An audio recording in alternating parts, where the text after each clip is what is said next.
STV news, आवाज बुलंदियों तक। हुआ सर, क्या कहेंगे? मेरे लिए सौभाग्य की बात है, क्योंकि हमारे देश के जो संगीत के प्रमुख घराने हैं उसमें हरिहर घराना, हरिहरपुर तो स्थान का नाम है, तो हरिहरपुर घराना एक बड़ा सम्मानीय नाम है। तो जब मुझे आमंत्रण मिला तो मुझे बहुत खुशी हुई इस बात की कि मैं यहाँ आ रहा हूँ। आजमगढ़ तो मैं कई बार आया हूँ पहले, और जब मैं आजमगढ़ आता हूँ तो शबाना आज़मी जी को फ़ोन कर देता हूँ कि मैं जा रहा हूँ आजमगढ़। वो बड़ी प्रसन्न हो जाती है। कल भी मैंने उनको फ़ोन करके बताया कि मैं जा रहा हूँ। जब कैफ़ी साहब थे तो मैं कैफ़ी साहब को बता देता था मैं जा रहा हूँ। तो आजमगढ़ का नाम कई लोगों ने रोशन किया है। उसमें कैफ़ी आज़मी साहब भी हैं, उसमें शबाना आज़मी है। तो आज जो गायन होगा वो मुझे विश्वास है कि लोग पसंद करेंगे, स्वीकार करेंगे। मैं कुछ अपने जो पसंद के भजन हैं शास्त्रीय संगीत से रागों में, वो आपको सुनाऊंगा और सबका मनोरंजन करूंगा। सर, हरिहरपुर में संगीत महाविद्यालय बन रहा है, तो नई जनरेशन के लिए, जो यंग जनरेशन निकलेगी, उसके लिए कितना लाभप्रद होगा ये? देखिए, हमारे उत्तर प्रदेश में शास्त्रीय संगीत को बहुत महत्व दिया जाता है। आप तो जानते हैं बनारस में लोग कितना सीखते हैं, लखनऊ में कितना सीखते हैं।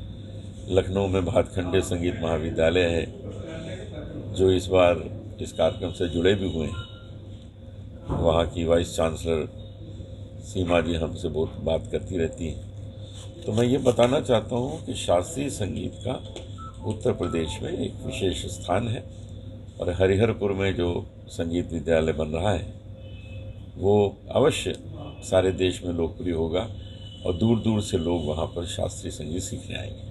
सर, युवा सिंगरों के लिए सर क्या रहेगा? जो नए गायक हैं उनसे क्या प्रेरणा देना चाहेंगे, क्या कहना चाहेंगे? जो नए गायक हैं, ईश्वर ने सबको प्रतिभा दी है, सब बहुत अच्छा गा रहे हैं, लेकिन अपने गायन का अगर वो और आनंद लेना चाहते हैं तो वो शास्त्रीय संगीत सीखें। शास्त्रीय संगीत सीखने का ये अर्थ बिल्कुल नहीं है कि आपको शास्त्रीय संगीत ही गाना है। शास्त्रीय संगीत सीखने का अर्थ ये है कि आप जो कुछ भी गाएंगे आपको उसका आनंद आएगा, आप उसको समझ सकेंगे आप क्या कर रहे हैं। इसलिए प्रत्येक को जो भी संगीत क्षेत्र में है, चाहे वो वादन में है चाहे गायन में है, उसको शास्त्रीय संगीत सीखना ही चाहिए। उसका एक आनंद, इंजॉयमेंट वो स्वयं लेने लगेगा पहले से ज़्यादा। तो जिस प्रकार आज जो यूथ सांस्कृतिक कार्यक्रम में जो यूथ जनरेशन है वो उससे भी जो थोड़ा तो उनको जोड़ने के लिए भी संदेश देंगे। हाँ, यूथ जो जनरेशन है उनको भी मैं ये बताना चाहता हूँ कि सोनू निगम की अगर आप बात करें, वो शास्त्रीय संगीत सीखते हैं, वो बहुत अच्छा गाते हैं शास्त्रीय संगीत, सरगम तान आलाप सब बहुत बढ़िया लेते हैं। आप पापोन की बात करें, वो शास्त्रीय संगीत बहुत अच्छा गाते हैं। आप अंकित तिवारी की बात करें, वो तो ध्रुपद धमार गाते हैं। तो यदि आप शास्त्रीय संगीत सीख के आएंगे तो आप देर तक टिकेंगे। सोनू निगम से ज़्यादा कौन टिका है, क्योंकि वो शास्त्रीय संगीत का बैकग्राउंड को लेकर सरकार बढ़ावा दे रही, लोक संस्कृत, लोक गायन। हाँ, नहीं, लेकिन दोनों को सरकार तो बढ़ावा सबको ही दे रही है। सरकार की ओर से शास्त्रीय संगीत को भी बढ़ावा है, लोक संगीत को भी बढ़ावा है। लोक संगीत को इसलिए ज़्यादा बढ़ावा है कि हमारा देश 75% हमारे यहाँ की जो पॉपुलेशन है वो गांव में रहती है, और गांव में लोक संगीत ही होता है।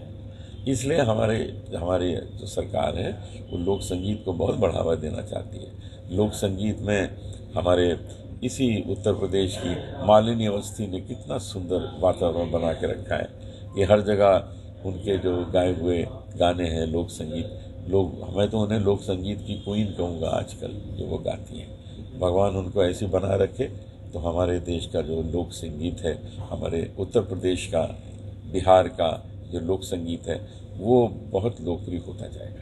सर, जो विभिन्न चैनलों पे आते हैं टैलेंट शो प्रोग्राम होते हैं, ये कितने कारगर होते हैं युवा पीढ़ी के लिए? बहुत उससे फ़ायदा होता है। न जाने कितने सिंगर से वहाँ से आए हैं। आज अगर आप श्रेया घोषाल को देखें, वो भी तो वहीं से आई हैं। तो बहुत से सिंगर वहाँ से आए हैं, लेकिन वो फिर स्थापित तभी हो पाते हैं जब वो उसके बाद शास्त्रीय संगीत सीखते रहें, अभ्यास करते रहें। अगर अभ्यास नहीं करेंगे तो बस वो ख़त्म हो जाएंगे। जैसे आपको अगर हम पूछें कि पिछले साल इंडियन आइडल कौन था, तो आपको नहीं मालूम, क्योंकि उसने उसके बाद काम किया नहीं, अभ्यास नहीं किया। लेकिन अगर हम पूछें श्रेया घोषाल कौन है, तो आपको पता है, क्योंकि उसने मेहनत की, उसने अपना स्थान आज बना लिया बहुत अच्छा।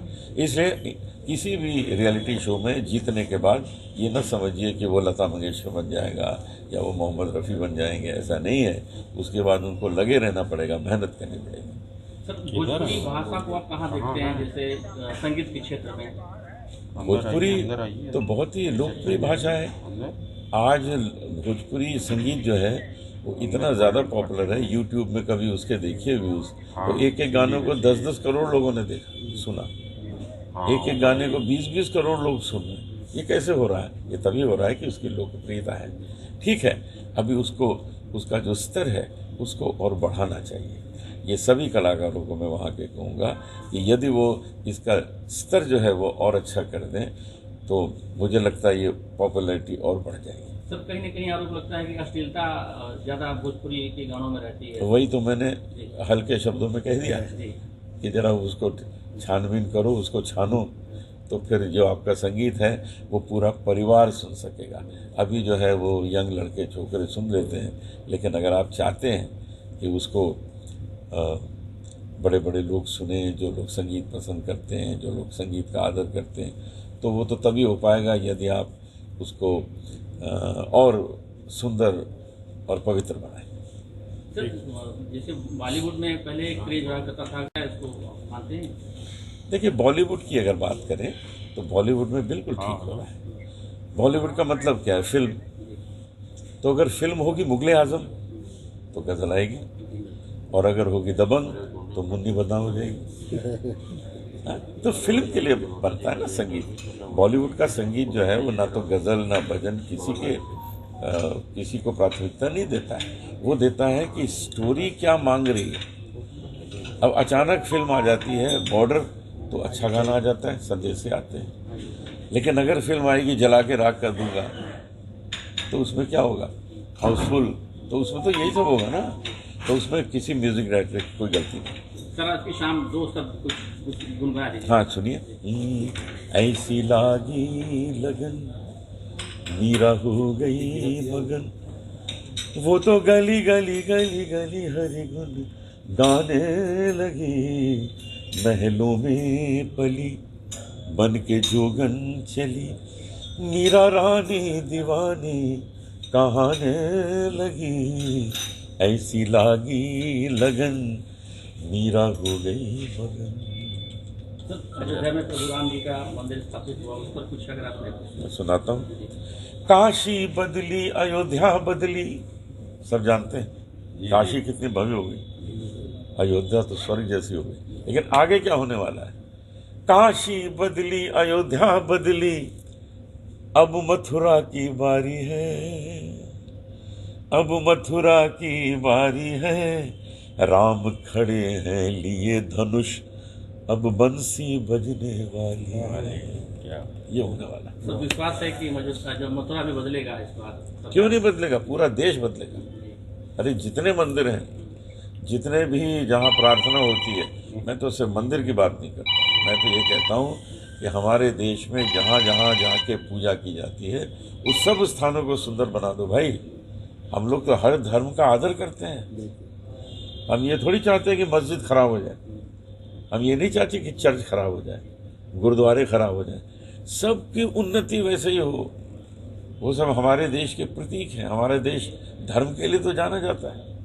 अरे अमृतसर जाओ, गोल्डन टेम्पल देखो तो तबीयत खुश हो जाती है। तो हम चाहते हैं हर मंदिर जो है वो वैसा बने कि इंसान जाए, पूजा करे और उसका कल्याण हो। और क्या उसको कुछ बोलना चाहेंगे? अच्छी बात है। देखिए, पूरी गणना से देश की पूरी आकृति पता लगती है, देश की पूरी खबर। अब पहले आधार कार्ड कहाँ था? किसी को पता था कौन कौन है, क्या है? आज कोई बंदा खड़ा है, आप तुरंत पता लगा सकते कौन है, उसको इधर आधार कार्ड देना है। पहले वो अपना नाम कुछ भी बता देता था, आज नहीं पता। ये हमारे जो मोदी जी आए हैं ना, ये वरदान है देश के लिए। ये कोई प्रधानमंत्री नहीं है, ये हैं अवतार पुरुष। जिन्होंने आके इस देश को उत्थान का बीड़ा उठाया हुआ है, और वो चल रहा है। जितना इतना हुआ कभी नहीं होता इतना काम। सर, सांसद कंगना जी हैं, उन पर उन्होंने कहा कि किसान आंदोलन देश को पीछे ले जा रहा है, तो उस पर कुछ देखिए, कंगना जी जो हैं वो जो बोलती हैं, जो उनके मन में आता है वो बोलती हैं, उसके बाद उनको क्लैरिफिकेशन देना पड़ता है। वो जो बोला था हम जल्दी में बोल गए, हाँ। तो हर व्यक्ति को बोलने से पहले थोड़ा सा सोच लेना चाहिए, क्योंकि दोबारा क्यों बोलना पड़े, एक बार ही बोलना पड़े। जैसे हम एक गाना गा रहे हैं, एक बार में ठीक गाएंगे तो है, फिर दोबारा ठीक ठाक करके गाना पड़ेगा। तो पहली बार में चाहते ठीक गाना, तो हर एक को जो बोलना है वो इस तरह बोले कि उसको बाद में उसको सुधार ना करना पड़े उसका। ठीक सर। ठीक।